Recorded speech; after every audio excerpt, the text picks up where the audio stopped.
More than 300 Russians broke through into Pokrovsk and are trying to reach its northern outskirts, according to the 7th Air Assault Corps of the Ukrainian Armed Forces. They took advantage of poor weather conditions and entered the city in light vehicles through the southern outskirts. Due to thick fog, aerial reconnaissance operations are complicated, but Ukraine's defense forces continue to detect and destroy enemy groups even in low visibility conditions. The defense forces continue to identify and eliminate enemy groups in urban areas even under low visibility conditions. Since the beginning of November, 162 Russians have been eliminated in Pokrovsk and another 39 have been wounded. Various units of the defense forces continue to be involved in clearing the city. Drone system units, assault and air assault units, special operations forces, the Security Service of Ukraine, the National Guard, the National Police, and others. From a message by the 7th Air Assault Corps of the Ukrainian Armed Forces on Telegram. The enemy has been actively assaulting the Pokrovsk direction for 2 months now. Its goal is to encircle Pokrovsk and neighboring settlements from the north, south, and east, cutting off supply lines and driving out the remaining civilians in order to capture the entire Donetsk region, said Commander-in-Chief of the Ukrainian Armed Forces Oleksandr Syrskyi. The Russian command has deployed about 150,000 troops to the Pokrovsk area, as well as large mechanized units and 4 Marine brigades for the offensive. However, reports by Russian propagandists about the capture of the city do not correspond to reality. The commander-in-chief of the Ukrainian Armed Forces reminded that in September, Ukraine's defense forces carried out a counterattack and cleared a significant stretch of the front line. The notion that the enemy has gained almost everything and is about to finish this off does not correspond to reality. The situation on the front line is indeed tense. The Russians are conducting a strategic offensive operation. They have concentrated most of their forces, creating superiority, and are trying to break through our defensive line. For 2 months now, they have been conducting active offensive operations, but without any tangible success. Oleksandr Syrskyi, Commander-in-Chief of the Ukrainian Armed Forces, in an interview with the New York Post.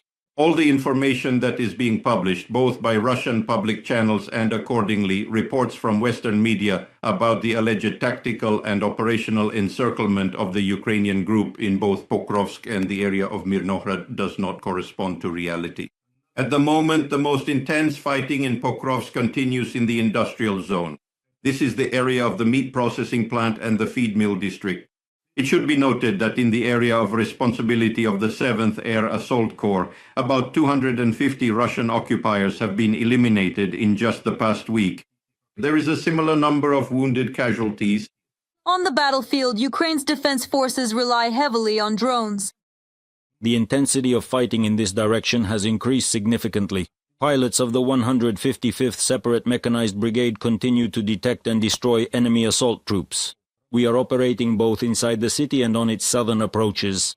The intensity of assaults is now higher than ever before, and our pilots are also destroying more than ever before. From a report by the ANA of Kyiv 155th Separate Mechanized Brigade on Telegram. The defense of the Pokrovsk-Mirnohrad agglomeration continues. Logistics, though difficult, are still functioning. The day before, the units defending the city received the necessary weapons and ammunition. In addition, personnel rotation and evacuation of the wounded have been carried out.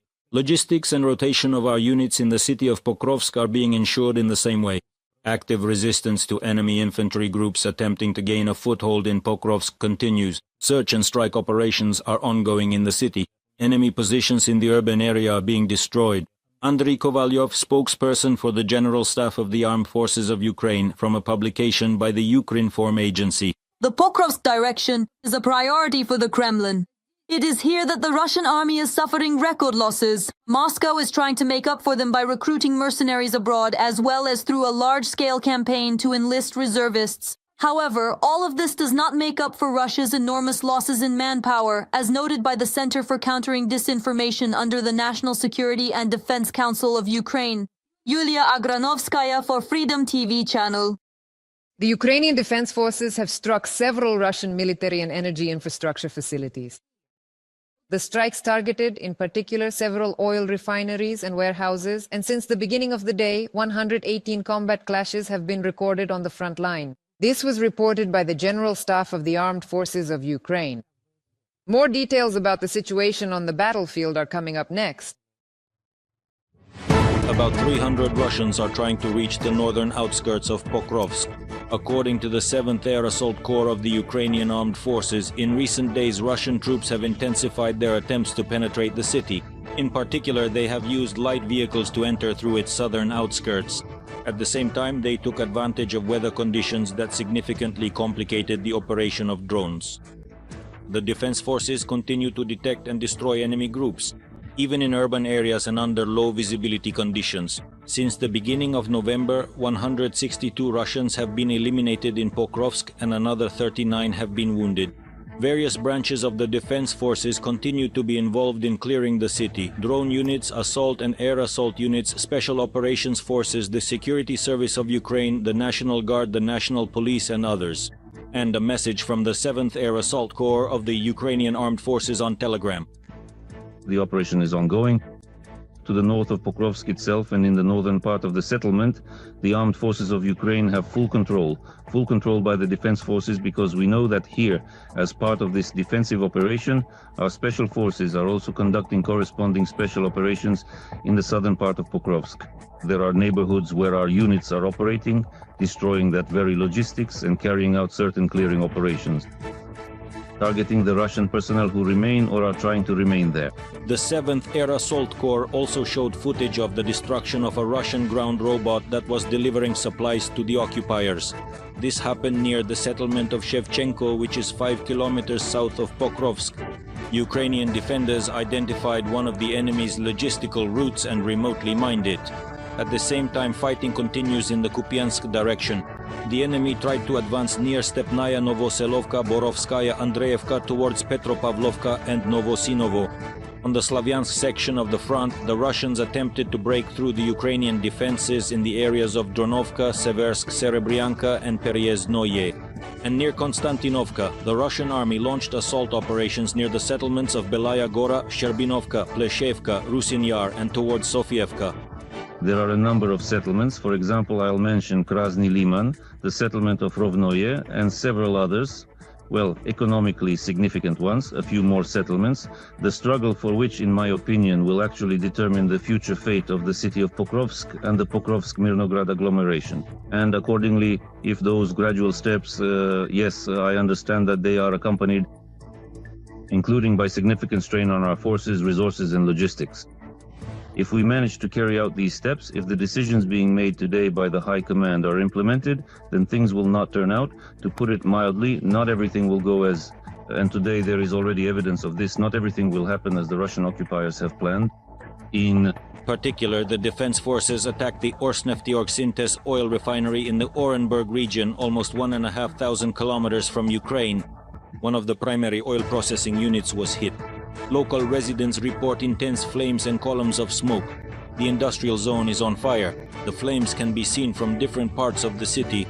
It is known that the facility produces more than 30 types of petroleum products, including gasoline, diesel, aviation kerosene, and oils. Its design capacity exceeds 6 million tons of oil per year. Meanwhile, Special Operations Forces struck the Hvardievsky oil depot near the city of Saki and temporarily occupied Crimea.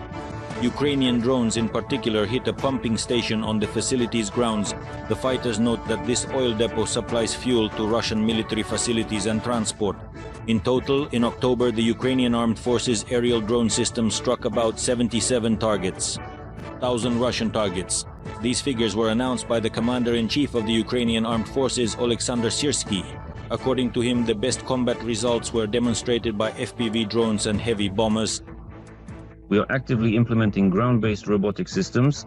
With the expansion of kill zones, they are becoming an integral part of modern technological warfare. The primary objective of using ground-based robotic systems is to preserve the lives of personnel. In October, they delivered almost 300,000 kilograms of provisions to our units, evacuation of the wounded, mining and combat deployment. This is the current reality of their use on the front line. Oleksandr Syrskyi, Commander-in-Chief of the Armed Forces of Ukraine, Facebook. And in the past 24 hours, Ukraine's defense forces have eliminated another 1,020 Russian occupiers. Thus, the total combat losses of the Russian army since the start of the full-scale invasion have already exceeded 1,153,000 personnel. In addition, Ukrainian fighters destroyed 1 armored vehicle, 17 artillery systems, 1 multiple launch rocket system, shot down 217 operational tactical UAVs, and destroyed 79 units of enemy automotive equipment.